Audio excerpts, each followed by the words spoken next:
Welcome to our exploration of neo-colonialism in tourism and its profound effects on our environment and cultures. Despite the progress made since the colonial era, many regions still grapple with the legacies of exploitation and control that shape their tourism industries today. Neo-colonialism refers to the practice of using economic, political, and cultural pressures to control or influence a country, often after it has gained formal independence. In tourism, this manifests through foreign ownership of tourism infrastructure and the extraction of local resources for the benefit of multinational corporations. Dependency theory posits that resources flow from periphery nations to core nations, enriching the latter while impoverishing the former.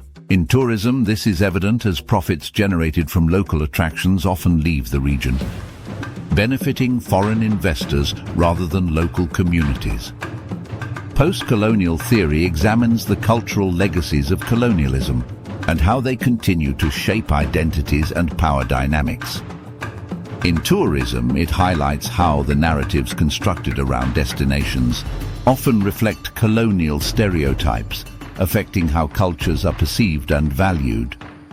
Neo-colonial tourism practices lead to significant environmental degradation and cultural erosion. For instance, in the Caribbean, the dominance of all-inclusive resorts owned by foreign companies often leads to the destruction of local ecosystems and the commodification of local cultures. This has resulted in social polarization, where local communities are marginalized and excluded from the benefits of tourism. In the Caribbean, tourism has been described as a new plantocracy, where the economic benefits of tourism largely flow to foreign entities.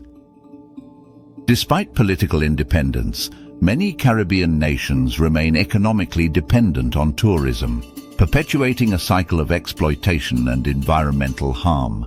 In regions like Africa, the establishment of national parks often leads to the displacement of indigenous communities, who are viewed as obstacles to conservation efforts. This reflects a neo-colonial mindset where local populations are marginalized in favor of creating pristine tourist destinations.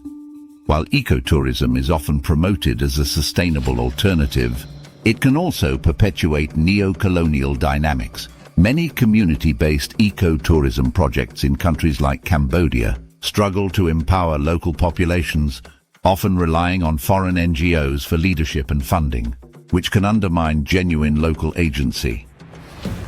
Understanding the implications of neo-colonialism in tourism is crucial for fostering more equitable and sustainable practices. By supporting local businesses, respecting cultural heritage, and advocating for fair tourism policies, we can contribute to a more just tourism industry that honors both people and the planet.